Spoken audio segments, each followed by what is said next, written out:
اهلا بكم في حلقه جديده من ارت لاب. انا احمد عبوده. فيلم النهارده امورس بيروس.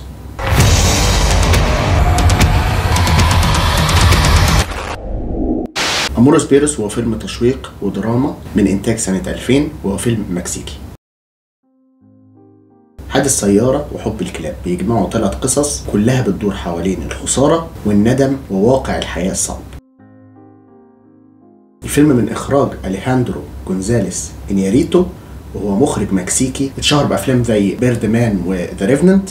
والفيلم ده يعتبر الجزء الاول من ثلاثيه الموت اللي بتجمع فيلمين بابل و21 جرامز. والفيلم ده يعتبر اول افلامه السينمائيه، والفيلم اتصور في اخطر مناطق في المكسيك لدرجه ان حتى طاقم العمل بتاع الفيلم كانوا بيتثبتوا كتير جدا وهم ماشيين، وبيتسرق منهم فلوس وبيتسرق منهم معدات، فكان تصوير الفيلم صعب جدا. الفيلم من كتابة جيليرمو أرياجا، ومدير التصوير هو رودريجو بريتو. ورودريجو بريتو هنا في المشهد المهم جدا في الفيلم، وهو مشهد حادثة العربية. صور المشهد ده ب9 كاميرات، منهم واحدة حطها في سلة زبالة وواحدة فوق السطوح، عشان المشهد ده هو اللي بيجمع الفيلم كله مع بعضه، فكان تصوير مهم جدا ومكلف. والموسيقى من جوستافو سانتاو. الفيلم من بطولة إيميليو إيكيفاريا في دور التشيفو، وجاييل جارسيا برنال في دور أوكتافيو، وجويا توليدو في دور فاليريا.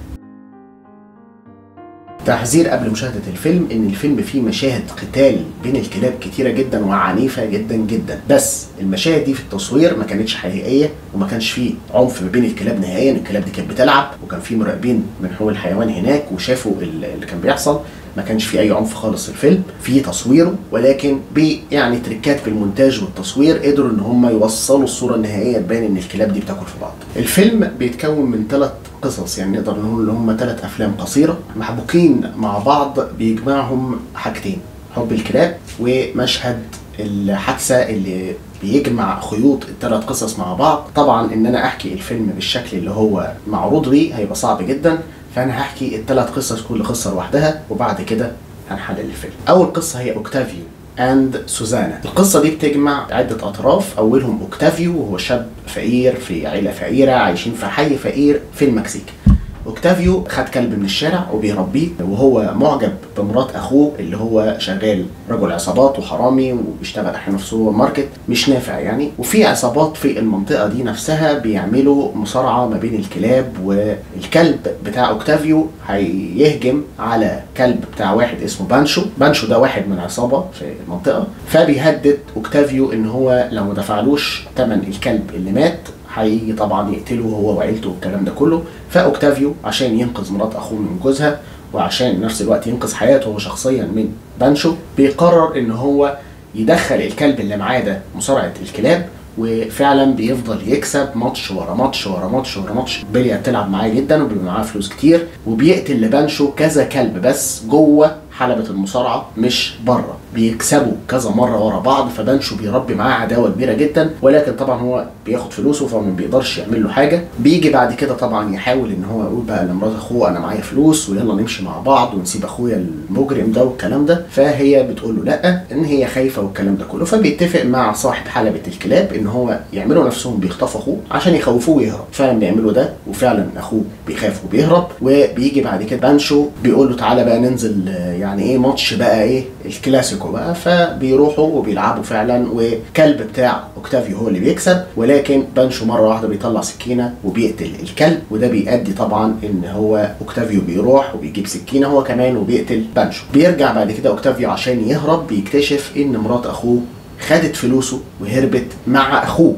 اللي هي اصلا كانت بتشتكي منه من عنفه، وهو بيهرب بالكلب بتاعه بقى بعد ما هو مصاب ومتبهدل. بيعمل حادثه بالعربيه، وهنا بتنتهي قصة اوكتافيو. تاني قصة هي دانيال اند فاليريا. دانيال هو راجل أسرة وعنده طفلين ومتجوز وعايش يعني الحياة المثالية، ولكن بيحب واحدة موديل اسمها فاليريا، وبيخون مراته معاها ووعدها ان هو هيتجوزها والكلام ده كله. فطبعا بيسيب مراته وبيقرروا ان هم هيتجوزوا خلاص. بتيجي فاليريا وهي نازلة مشوار، فبتاخد عربيتها، وهي واخدة عربيتها بتعمل حادثة وبتخبط في العربية بتاعت اوكتافيو اللي من القصة الأولانية. هو ده المشهد اللي بيربط الفيلم كله في بعضه. بياخدوها طبعا بعد كده على المستشفى، طبعا بما ان هي موديل راس مالها كله شكلها، رجلها بتتبهدل خالص وهي بتتبهدل خالص. بعد كده ده بيتزامن مع نفس اول يوم قررت هي ودانيال ان هم يعيشوا مع بعض.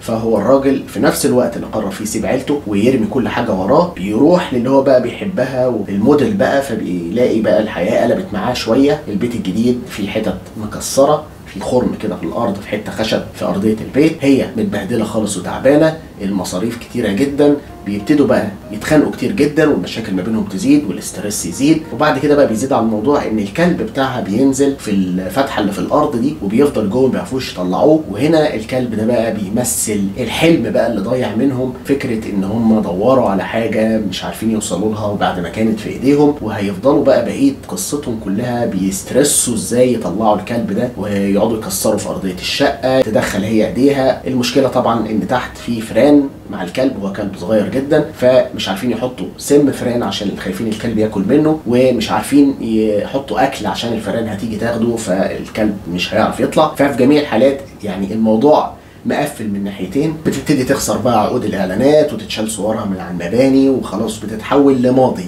وهي لسه موجوده. وبنسمع بقى طول ما يومهم شغال الكلب بيهوهو في الخلفيه.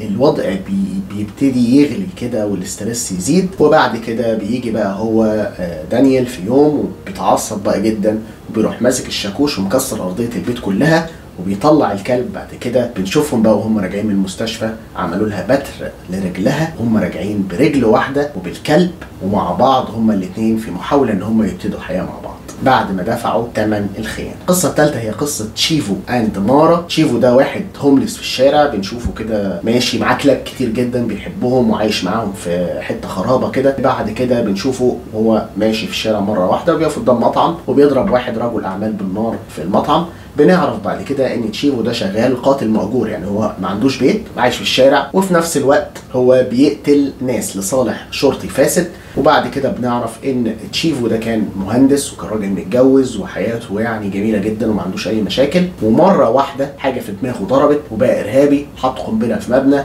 وقتل واحد ودخل السجن. ولما طلع ما اعرفش ليه واحد عمل الحاجات دي كلها يطلع، بس المهم ان هو بقى في الشارع بقى هومليس ومش لاقي حاجه حته يعيش فيها. والضابط ده اللي كان لقاه هو اللي بيستغله في ان هو يعمل له جرايم معينه، يقول له اقتل فلان او اقتل فلان في مقابل ان هو بيديله ملاليم. فبيجي له الضابط ده ومعاه واحد شغال بقى في شركه كبيره بيقول له انا عايزك تقتل واحد مديري. فبيروح بيراقب مديره ده وكده. بعد كده بيعرف ان مديره ده هو اخوه، يعني اللي جاي عايز تشيفو يقتل اخوه، اخو الراجل مش اخو تشيفو. بنشوفه بعد كده بيروح بقى يراقب الراجل ده اللي هو المفروض يتقتل. وبعد كده وهو واقف في الشارع بتحصل قدامه حادثه عربيه اللي هي حادثه اوكتافيو وفاليريا من القصه الاولى ومن القصه الثانيه. هنا بقى بتتربط بالقصه الثالثه. فبنشوف تشيفو واقف في مكان الحادثه وبيشوف الحادثه بتحصل، بيدخل العربيه بياخد الكلب بتاع اوكتافيو وهو مصاب، ينقذه وياخده عنده البيت ويحطه هناك ويعالجه وكده. ولما بيطلع عشان يخطف الراجل اللي هو المفروض يقتله بيرجع يلاقي الكلب بقى كويس وقتل كل الكلاب اللي كانت عنده. فبيحس بحالة غضب وبيبكي، وبس بعد كده بيسامحه وبيقرر ان هو يربيه. بعد كده بيجيب الاخ اللي عايز يقتل والاخ التاني اللي عايز يتقتل، اللي احنا بنعرف ان هم اخوات، وبيحبس الاتنين مع بعض وبيسيب مسدس في النص ما بينهم وبياخد فلوسه وبيمشي. بيروح لشقة بنته بيحط لها الفلوس تحت المخدة وبيسيب لها تسجيل على التليفون وبيمشي. بيعتذر لها فيه وبيقول لها ان هو كان بيحاول وان هو كان نفسه يكون اب ليها وان هو فخور بيها. بينزل من بيتها وبيمشي وبينتهي الفيلم. الفيلم بيحكي ال3 قصص، وال3 قصص بيمثلوا 3 طبقات في المجتمع المكسيكي. الطبقة اللي تحت خالص وهي طبقة اوكتافيو، ودي طبقة مشاكلهم خارجية بسبب الفقر والعنف والعصابات والكلام ده كله. عندنا الطبقة اللي فوق وهي طبقة فاليريا ودانيال، وهم طبقة غنية مشاكلهم معظمها داخلي، ناس عندها مشاكل عائلية عايشين في رفاهية، فعندهم معظم مشاكلهم مشاكل حب ومشاكل نفسية ومشاكل عاطفية. وده بقى يجيبنا لتشيفو وهو العابر ما بين العالمين. هو كان شخص غني وكان شخص عايش حياة مستقرة ومبسوطة، ونزل لتحت للطبقة المعدمة الفقيرة اللي هو عايشين في الشارع. فهو يعتبر عابر ما بين العالمين. النقطة الثانية هنا الكلاب. كل الشخصيات اللي في الفيلم بدون استثناء بيحبوا الكلاب جدا، والكلاب بتربطهم ببعض، وبيعتبر كلب بتاع تشيفو هو الكلب الاساسي تقريبا اللي بيحرك القصه بتاعت الفيلم لقدام، وكلهم الى حد ما حياتهم بتتغير بسببه. واسم الفيلم نفسه امورس بيروس بيترجم للحب الملعون. نشوف بقى علاقتهم هنا بالكلاب بتاعتهم ايه اللي هم المفروض ان هم كانوا بيحبوهم. اوكتافيو استغل حب ووفاء كلبه ليه عشان ينقذ حبه بواحده ما بتحبوش ومش وفيه اصلا ليه. فاليريا اللي كلبها نزل تحت ارضيه البيت ده، كلبها كان بيمثل طوق النجاه ليها والامل في الحياه الجديده اللي هي جايه تعيشها وجمالها اللي راح منها، عشان كده كانت دايما قاعده بتدور عليه طول ما هو ضايع، وعشان كده جوزها حاول يسترده بالقوه. تشيفو كلابه بتمثل بالنسبه له الناس اللي قبلته بعد ما المجتمع كله رفضه، وبعد ما بقاش ليه مكان في المجتمع، فكان حب الكلاب ليه هو الحاجه الوحيده اللي فضلاله. وبعد كده هو اضطر انه يتقبل الكلب بتاع اوكتافيو اللي قتل كلابه كلها، ويرد الجميل للكلاب زي ما هم قبلوه في الاول،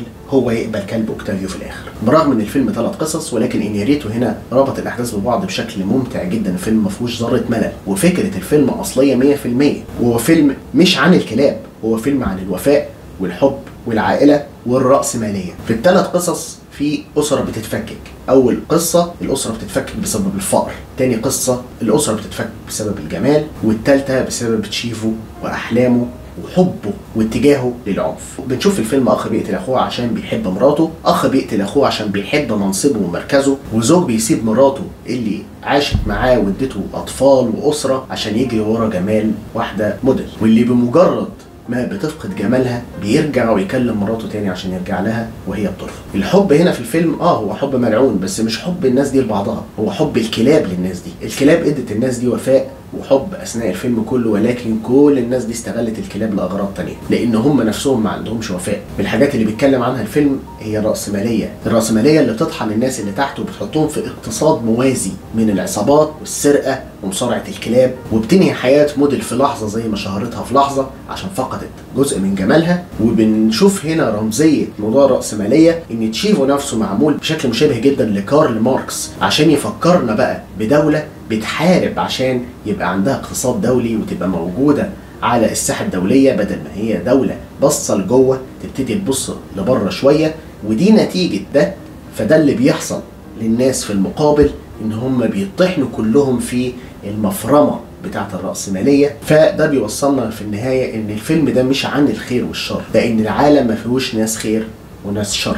الفيلم بيعرض لنا ده بصورة واقعية وبشعة وعنيفة جدا. كلنا فينا خير وكلنا فينا شر. الفيلم عن عالم انعدم فيه الوفاء واصبحت الفلوس هي اهم حاجة فيه. الفيلم عن عالم الناس حاطة فيه صور وتماثيل دينية تقريبا في كل لقطة في الفيلم، ولكن مفيش من الدين ده حاجة في قلوبهم، وعشان كل ده اكيد هيكون الحب ملعون.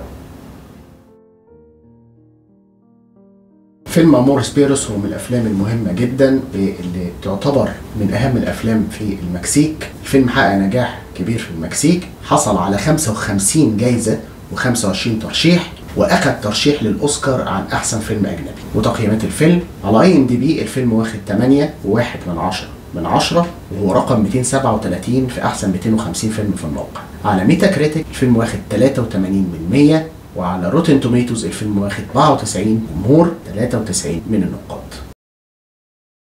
اتمنى فيديو النهارده يكون عجبكم، احب اسمع رايكم في الكومنتات.